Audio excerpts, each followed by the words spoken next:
직접 이제 북한으로 침투해서 33명의 북한군을 응징해서 사살한 걸로 진짜 이건 영화와 같은 일인데 이렇게 하시게 된 특별한 계기와 또 작전은 또 어떻게 진행되는지 좀 말씀 좀 부탁드립니다. 아니 생각해 보세요. 당하기만 있어도 있느냐? 근데 나는 내 목숨 버리더라도 나는 보복을 해야 되겠다.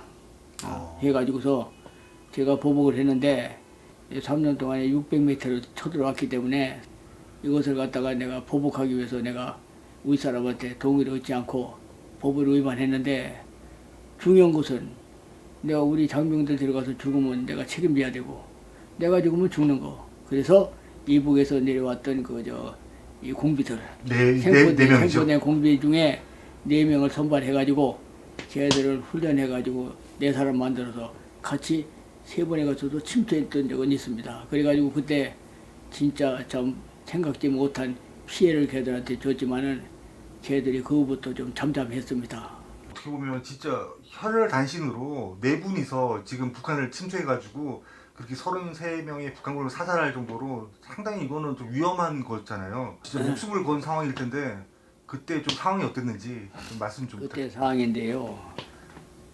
가장 중요한 것이 애들이 이 보초막을 우리가 뚫을 때가 뭔데 뚫고서 가니까 이놈들 군기가 나빠서 그런지 다 졸고 아주 이제 우리 침투하는 것을 감지를 못하고 우리가 화장실 오는 놈이 야전 화장실 오는 놈을 딱 했는데 그놈 가는 데를 문 열을 때 우리도 같이 열고 들어가서 수류탄 던져가지고 다 해버렸답니다. 그래가지고 걔들이 후방으로 연락해서 왔을 때는 이미 우리는 벌써 철수해서 우리끼리 강을 건넜을 때입니다. 네.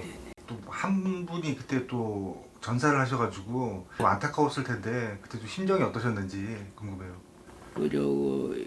걔가 방향을 잘못 틀어가지고 이쪽으로 접수하고 저쪽으로 접수해가지고 내려가가지고서 한 30분을 우리가 사실은 기다렸습니다. 기다렸는데 아무리 도저히 안 되겠다 해서 철수하게 말았죠. 그리고 제가 그때도 그러면서 그 하나를 구하려고요.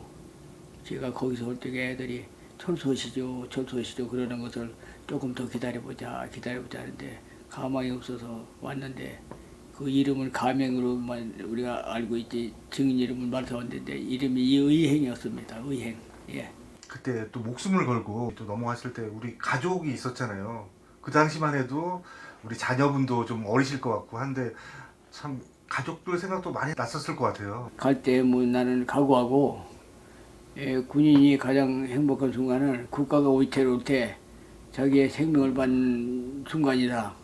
제가 부하들한테 강조한 것을 제가 손수하겠다고 해서 제가 앞장선 거 아닙니까? 네. 그거에 있어서는 국가를 위해서는 뭐든지 할 수 있다는 그 비장한 각오를 제가 가지고 있을 때입니다. 내가 그런데 유서를 써놓고 가는데 내가 가장 괴로웠던 것이 자식들 생각이었는데 제가 지금 간다면 오히려 더 용기가 더 날 것 같아. 지금 저는 나이 먹었지만 이때도 그런 일이 있다면 나는 나이 먹었지만 나는 또 그런 행동도 취할 겁니다. 오히려 그때보다 더 행복합니다. 자, 이렇게 어떻게 보면 전무후무한 진짜 북한 응징이었잖아요. 그렇게 하면 이게 진짜 성공적인 작전이었고 했는데 이 보고가 어떻게 박정희 청와대로 불렀다고 하더라고요. 그때 좀 상황이 어땠는지. 변했는데 말씀드리죠. 경호실장한테 네. 방첩부대장 윤필용 장군이 가서 얘기를 했어요. 이렇고 이래서 이렇게 돼서 이렇게 됐는데 갔더니 이 양반이 다 기록을 보더니 거기서 질문한 게 있어요. 육사 몇 개냐? 몇 개입니다. 나이가 얼마냐? 애들이 몇 명이냐? 그 다음에 가가지고 저거 한 다음에 몇 사람이 희생이 됐느냐 하는 것을 묻길래 제가 다 대답을 했습니다. 했더니 이제 그만해라 하고 앞으로 장군 돼가지고 더 큰 일을 할 생각해야지 내가 대통령 명령이니까 이것으로 끝내. 알았습니다. 네, 그래서. 그만큼 좀 남다르게 보셨고 또 아끼셨다는 표현 같은데요. 했지. 그렇죠. 예. 그리고 이 양반이 그러니 거울 밖을 내다보서 눈물을 흘렸는지 모르지만 아주거든. 그러니까 생각이 잠기신 거예요. 그러니까 그러더니 눈물을 흘리셨어요? 예. 그래서 박 대통령의 좀 반응이 좀 많이 뿌듯하셨을 것 같아요, 그렇죠? 그런데 유리창을 한 장 쳐다보더라니까. 말씀도 안 하시고. 눈물이 조금 났던 것 같아. 이것을 딱 보더니 식사하자고 하니까 저희들끼리 나가서 저끼리 식사하겠습니다. 저거 좀 하더니 봉투를 주더라고. 금일봉을. 해군 참모총장, 목에 군번줄 메고 있어요? 지금 안 메고 있습니다. 합참의장 메세요? 안 메고 있습니다. 당신이 전사당 있을 때 누가 죽인지 어떻게 할 거예요? 장군들 군번줄 맨 사람 손들어요. 그 얘는 안 mes어? 이 시간에 전투에 투입할 때 어떻게 하래? 국회 나올 때 안 차고 영내 근무할 때 찬다는 얘기야? 지금 장관 무슨 답변을 하고 있어? 여기서부터 바로 가자마니 밑에까지 바로 가는다는 얘기를 하기 위해서 지적하는 거예요. 국방장관. 그건 말이라고 하고 있어? 그거 정신 나갔구만 국방장관. 무전이 날라왔어. 가다가 죽었다 이거야. 그래가지고 거기는 이제 삐뚤공도 왔다 갔다 하고 거기를 이제 위험을 무릅쓰고 간 거야. 시체가 구분이 안 돼. 여기다 달화시키는 거 보고서 시체를 알았어. 화상을 3분의 1만 맞아도 이걸 허주 못하기 때문에 군번을 꼭 매야 되겠다 하는 것을 내가 새삼스럽게 느꼈어. 군번줄을 내가 강조했는데 네. 군번줄 안에 뭐 장교들이 막 기합 주고 하는데 네. 자기가 안 매고서 말이야.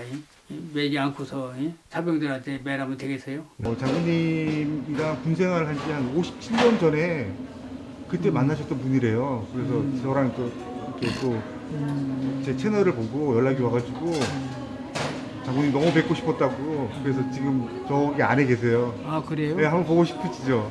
그렇지 보고 싶지. 옛날에 군대 생활한 사람들 다 보고 싶지. 맞아요. 예. 그 사람들 참 열심히들 했어. 맞아요. 네, 고맙게 생각하지. 깜짝 이벤트니까 이제 한번 가보실게요. 그래요. 예. 가보자. 아이고. 구성! 해결.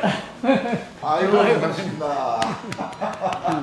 아이고. 건강하시고 그래. 계시니까 너무 어이 기쁘습니다. 반가워요. 네. 나 오늘 여기서 만날 줄 몰랐어. 57년 전에 뵙고 그렇게 되는데. 56년 맞아요. 전에 헤어졌습니다. 이야, 57년, 56년. 네. 맞아요. 아유, 예. 너무 반갑습니다. 아유, 이거 반가워요. 아주 건강한 모습 이렇게 보니까 나 옛날 좀 같이 있던 사람들 예. 진짜 생사고랑을 같이 했는데 정말 반가워. 68년 제가 1월 21일 날 저 방첩부대에 전입을 했습니다.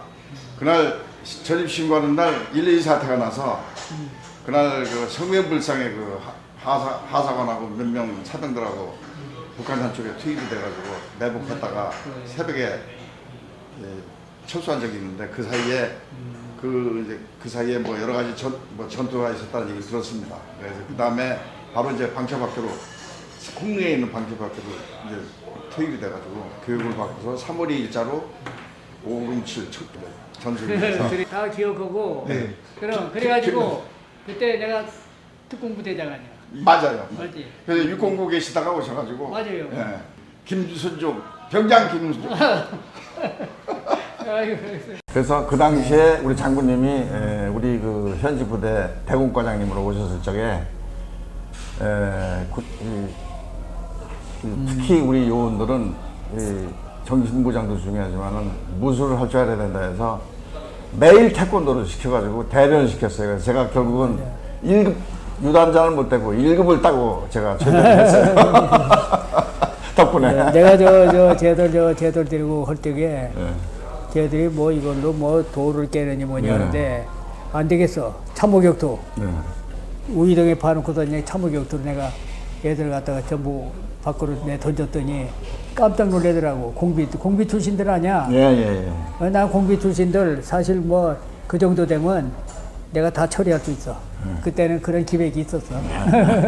지금 보니까 그 당시 30대 초반 때 제가 이제 장군님이 30대 초반 때 그 한참 그 장교 생활 열심히 하실 때 우리가 모셨던 거야. 그러니까 그분은 그 소병민 소령님이라고 그 우리 서산풍년대 대장님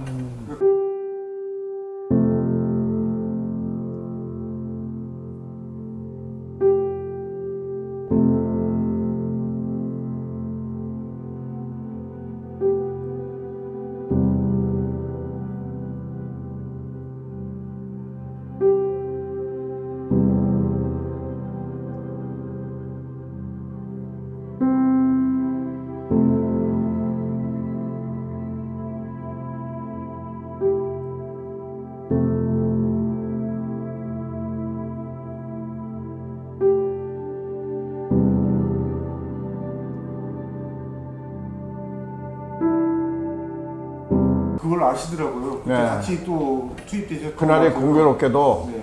저는 참 그 68년도 1.2 사태하고 저 울진 공비 사태하고 너무나 그 밀접한 관계를 가지고 그럼 그 있어요. 홍성 부대장이 그쪽에 그 당진, 서산, 오령 이쪽에 네. 서해안에 무장공비. 고첩 간첩을 잡으라고 내보낸 거야. 그것이 대전 대공과장의 지시를 받는 분견대야. 분견대. 근데 사실은 소병민 소령이 6.25 전에, 6.25 휴전 전에 육군 중위로서 이제 말하자면은 휴전이 해가지고 소령까지 됐어. 근데 본인이 원하는 것이 사단 보안부대장을 원하더라고. 그래서 내가 사령부에 얘기해서 사단 보안부대장을 이거 작전 끝난 다음에 보냅시다 했더니 알았어 했는데 가지 못하고 본인이 참 전사하고 말았어요. 그래가지고 안 되겠어서 내가 얘들이 우리도 후퇴할 줄 알았는데 후퇴하지 않고 내가 그 일당을 내려보내고 우리 일당을 거기다 이수라고 해놓고 내가 20m 뒤로 돌아서 수류탄 2발을 갖다 던져가지고 예, 그렇습니다. 사살형 그 사건이 바로 임관재 박일근이 사건이요. 네, 그래서 다 기억하고 이름까지 다 기억해요. 그날 그 혹시 소병민 소령님이 새벽에 아침 일찍 그 공부들 발견 신고 받고 출동했을 때 그 꿈자리 사나운 얘기 말씀하신 거 기억하십니까?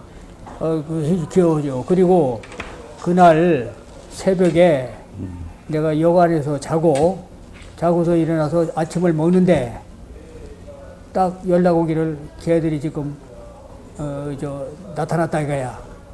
그래가지고 걔들 갖다가 이제 현장까지 갔는데 경찰들이 그 먹어가지고 전부 꾸부리고 있어. 그러래 소리 질러가지고 내가 데리고 올라가가지고서 결국 소병민 소령은 전사하고 이거 내가 저기서는 우리가 후퇴인 줄 알았어. 후퇴를 내가 왜 합니까? 내가 전사시켰잖아. 그리고서 그 전부 시체 전부 이 홍성 분견대 가 있다가 참 작전 종료했는데 나는 죽느냐 사느냐 하는 것을 여러 번 얘기했기 때문에 나는 절대 적이 무섭지 않고 내가 해야 될 본분이다 생각하고서 하고 명예는 상관에게 공은 부하에게 책임은 나에게 모든 것을 거기에 참석했던 사람들 훈장 주고 나는 책임만 질 뿐이다. 앞으로 이런 일이 있어도 나는 모든 훈장은 부하들에게 주고 명예는 상관에게 책임은 나에게 지겠다는 것을 가지고 나는 지금도 사회 활동도 그렇게 하고 있어요. 예. 참 과거 생각하니까 그 기억을 다 하니까 대단한 사람이고 나보다 더 대단해. 거기서 3명을 뽑는데 그 중에 제가 뽑혔어요.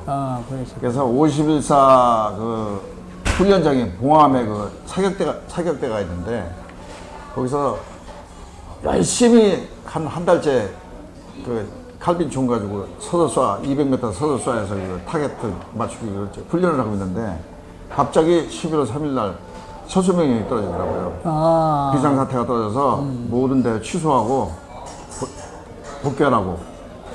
그래서 갔더니 소병민 소령님이 전사하셨다 이거예요. 그래서 어떻게 된 거냐 이렇게 물어보니까 그 나중에 후일담으로 얘기를 하는데 소병민 소령님이 그 전날 꿈을 꾸셨는데 아래 위 이빨에 몽땅 빠진 꿈을 꿨다 이거예요. 그래가지고 그 밑에 상사 한 분이 계셨는데 그 제가 그 성함은 잘 모르겠어요. 전상사 전상사. 못 잊어 옛날에. 그래서 그 전상사님이 소병민 소령님 보고 그 꿈을 꿨다 그러니까 절대로 오늘 우리 대장님은 출동하지 마십시오. 저희들이 하겠습니다. 이랬는데 무슨 소리냐고. 근데 제가 듣기로는 철문을 안 쓰고 그냥 작업모만 쓰고 출동하셨다고 그렇게 해서. 그때 철모는 네. 내가 대구 간 운전수로 씌웠어 내가. 나도 철모 안 썼어. 안 쓰셨군요. 철모를 왜 안 쓰셨어요? 철모가 부족해서 안 쓰신 아니, 이 기동하기가 불편하니까. 원래는 그 규칙상에 쓰게 돼 있지만. 그리고 지금 솔직히 내 입장에서는 병력 올 때까지 기다려가지고 병력 집중시키고 내가 이렇게 있어야 되지. 내가 도망가기 전에 내가 때려 부셔버린 거지. 뭐 시간 얻을 게 어딨어. 아이들이 하는 것보다 내가 책임은 나에게 진다고 했으니까 내가 대들어야 될 거 아니야. 그러니까 소병민 소령님이 전사하셨을 때 그때 너무 슬퍼가지고 그때 저희들도요 충격이 컸죠. 제가 68년도 6월 11월 3일. 11월 3일 예, 11시 25분 오전에 맞아. 그때 내가 수류탄 던진 거예요. 수류탄 2개 던졌어. 그때는 당시에 고지가 이런데 이렇게 돼가지고 여기 파고서 둘이 들어가 있었단 말이야. 이것이 예비군들이 파는 호요. 우리가 작전하면서 가장 애먹은 것이 각 지역에 우리 진지에 예비군들 또는 우리가 축차적으로 전진 이거 하기 위해서 땅을 파놓은 것이 걔들이 전투할 수 있는 전투 진지가 돼버렸다니까. 그래서 우리가 희생을 도당했어. 무슨 말인지 알겠죠? 그것까지 오고 내가 그것을 전부 대간적 작전이라는 책을 만들었어. 육군 대위 때 만드는 거예요, 내가. 그거 대령 그 중령들이 못 만들었어. 그래가지고 보안학교 대간적 작전 교재로 썼잖아. 내가 지금 지나갔지만 얘기해요. 그러면서 나는 참 이것저것 생각 않고 오직 충성만이 있을 뿐이다. 내 짧은 인생 영원한 조국을 위하여 바칠 것은 오직 생명뿐. 내가 이렇게 얘기한 적이 있어요. 그걸 내가 몸소 실천에 옮겼다 뿐이지 군인으로서 마땅히 해야 될 일 아닙니까? 그렇죠. 그럼 어떻게 보면 전후에 한을 달래신 거잖아요. 그 응징하신 거잖아요. 우정비 2명을 수류탄으로 우리 장군님께서 하신 거잖아요. 이렇게 그죠? 원수로 갚아준 거지. 근데 소병민 소령님 전사 후에 사실 장군님이 그 당시에 생명의 위험을 무릅쓰고 반드시 100% 성공할 수 있는 작전은 아니었어요. 그놈들도 특수훈련을 받고 온 놈들 아닙니까? 네, 맞습니다. 그리고 제가 듣기로는 그 두 놈이 혁기로다가 발을 메고 있었다는 얘기 들었어. 두 놈이 서로 못 도망가게. 그거 알고 계시구만. 네. 갔더니 이제 저도 했잖아요. 그러니까 그 밑에 동리에서 그때 예비군이 생겨서 얼마 안 돼서야 맞았어요. 예. 단가를 가지고 왔어. 가지고 왔는데 야 여기 쟤네들이 말이야 부비 졸업 장치 했을지 몰라. 부비 졸업. 예. 그러니까 내가 할 때까지 접근 금지. 그래놓고 내가 딱 가가지고서 곳을 전부 봤더니 발을 둘이 묶어놓고 있어. 도망 못 가게. 이게 그거야. 공산당이야. 발을 묶어놓고 있는데 그대로 쫙 뻗었는데 보니까 부비 졸업 장치를 못했어. 그때 조치원에 있는 사단장하고 박노일이라고 박노일이가 거기 사단의 보안대장이야. 맞아. 둘이 와서 고치에서 딱 보니까 내가 오란 말에 샷소리 입고서 내가 딱 전진하고 아이고 이인삼이 죽었다. 이 사람들이 큰일 났다. 이인삼이 죽었는데 나중에 꽝꽝꽝 하는 데나 보니까 내가 살았거든. 내가 왜 죽어요? 이것이 고지 아닙니까? 예. 여기고 포병면이 여기서 총 맞았어. 예. 내가 이렇게 올라갔잖아요. 그래가지고 여기서 이제 흘러내렸어. 그리고 내가 뒤로 돌아가서 여기서 이제 수류탄을 던졌어. 애들 여기 있으라고 그러고. 죽더라도 내가 죽는다고서 내가 가서 나 혼자 가서 수류탄 던져. 근데 여기는 동그란 지게 위에가 이렇게 됐어. 그때는 지금은 나무가 많지만 나무가 없을 때야. 그러니까 다 알아. 저쪽 건적에서 일상행적으로 쫙 보니까 거기 병력이 저렇됐다니까 사원장하고 광동이가 같이 와가지고서 시간이 걸렸으니까 이러고 쫙 보니까 한 멀리서 보니까 내가 막 거기도 공격하거든. 아이고 이진삼이 죽었다는데 나중에 보니까 살아났어.